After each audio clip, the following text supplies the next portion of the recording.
और मैं भी कल बजट सेशन मुक्का ते चूड़ियां लेन चली गई। अपने लिए ली तो याद आया कि असद कैसर साहब के लिए भी ले लूं, तो उनके लिए भी मैं तोहफा लाई, क्योंकि ऐवान में दुपट्टे ओढ़े तो ये फिरते हैं।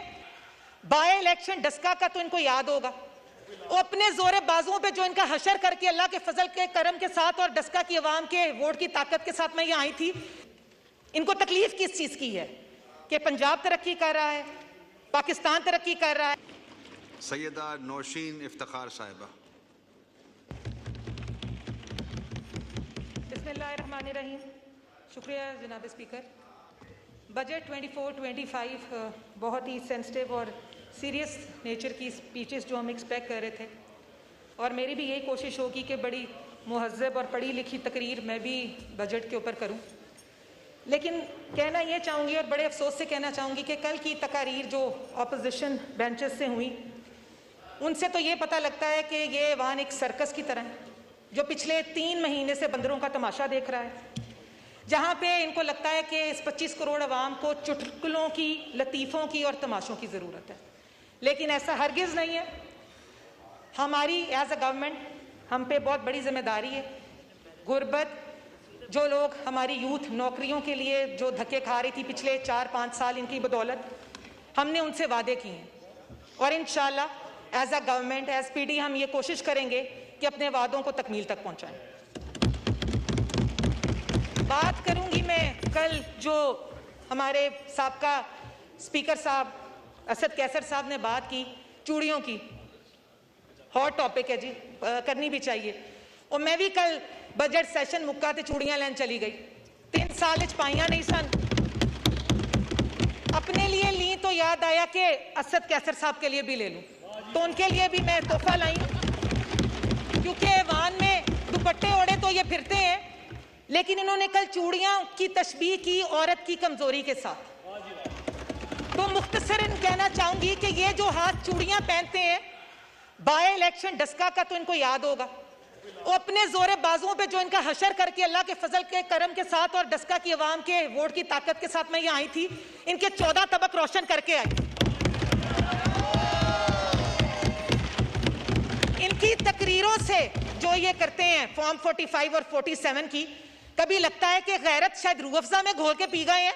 इनको 2018 का इलेक्शन याद नहीं है, और डस्का का इलेक्शन जो इन्होंने बक्से चोरी किए वो भी एजाज अल्हम्दुलिल्लाह पीटीआई को हासिल है, हमें नहीं। एक खातून एमएनए हूं, तो आज तमाम वो खवातीन, वो मोहतरमा फातिमा जना हो, बेनज़ीर साहिबा हो, कलसूम बीबी हो, मरियम नवाज साहिबा हो, और तमाम ऐवानों में मौजूद खवातीन, चाहे वो किसी भी पार्टी से हैं, मैं ये कहना चाहती हूँ कि आप तमाम बहनें, आप तमाम खवातीन इस मुल्क के लिए बाइसे फ़ख्र हैं। और मुझे भी खुशी होती है कि मैं भी जेंडर डिस्क्रिमिनेशन के बावजूद इस सिवान का हिस्सा हूँ। अब बात करूंगी बजट 2024 की। समझ ये नहीं आती कि इन ना समझों ने, बेअक्लों ने बजट पढ़ा भी है कि नहीं। तकारीर करते हैं, उठते हैं, या तो सामने तमाशा लगा देते हैं या हमें गालियां देते हैं, लेकिन बजट स्पीच पे इनका कोई ना है तो सीरियसनेस थी, और ना ही सिवाय कहकों के इनकी तरफ से ऐसा कोई रद्द अमल आता है जिससे हमें भी लगे कि ये पाकिस्तान की अवाम की भलाई चाहते हैं। 9 मई के वाक़े के बाद भी इन्होंने होश के नाखून नहीं लिए।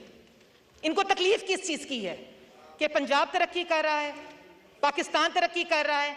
इन्होंने तो पाकिस्तान को एक तबाही के दहलीज पे लाके छोड़ दिया था, तो अब तकलीफ क्या होती है कि पाकिस्तान क्या खुशहाली की सिमत में दोबारा चल पड़ा है। बजट 2024 वज़ीर आज़म मियां मोहम्मद शहबाज शरीफ, फाइनेंस मिनिस्टर, स्टेट मिनिस्टर, इन सबको मुबारकबाद दूंगी, क्योंकि इंतहाई मुश्किल हालात में पाकिस्तान है, और आज के जो महदूद वसाइल है उसमें से भी इन्होंने बेहतरीन बजट पाकिस्तान के लिए पेश किया। 70 साल हो गए ये मुल्क कर्जे ले रहा है। IMF से वादा खिलाफी इन्होंने की, भुगत हम रहे हैं, ये कर नहीं पाए।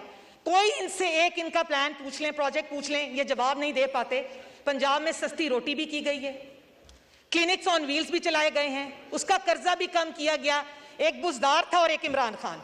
सिवाय इनके घर बैठने और गूंगा जब ये हो जाते हैं मुल्क की तरक्की की बात पूछें तो इनके पास करने को कुछ नहीं। लेकिन नौजवान नस्ल को वरगला के पाकिस्तान और फौज के खिलाफ खड़ा इन्होंने जरूर कर दिया है। उससे हमें हासिल क्या हुआ है कि जब कहीं बाहर से कोई डेलीगेशन या यूनिवर्सिटी के स्टूडेंट्स यहाँ के वाहन में बैठते हैं, इनका अपना तमाशा शुरू हो जाता है। बहादुर ये इतने हैं कि मैं और मेरे साथ साथ जितने लोग इन ट्रेजरी बेंचेस में बैठे हैं, हम अब हुकूमत का हिस्सा नहीं बने, हम अब सियासत का हिस्सा नहीं बने। 50-50 साल से लोग जो हैं यहाँ से सियासत का हिस्सा है, मियां नवाज शरीफ के साथी हैं, और ये उठते हैं, इनके मुंह में जो आता है ये बकते हैं और हमें गालियां देते हैं। लेकिन ये कब तक चलेगा जनाब स्पीकर? किसी की इज्जत ये करना नहीं जानते, वो खातून है या मर्द है। कल जो मस्ती खेल साहब ने यहाँ पे उठ के वाहियात और गुफ्तगू एक नाज़ाबिया की, उसके लिए भरपूर मजम्मत है, और मैं जनाब स्पीकर की भी शुक्रगुजार हूं जिन्होंने उनको पूरे सेशन के लिए सस्पेंड किया।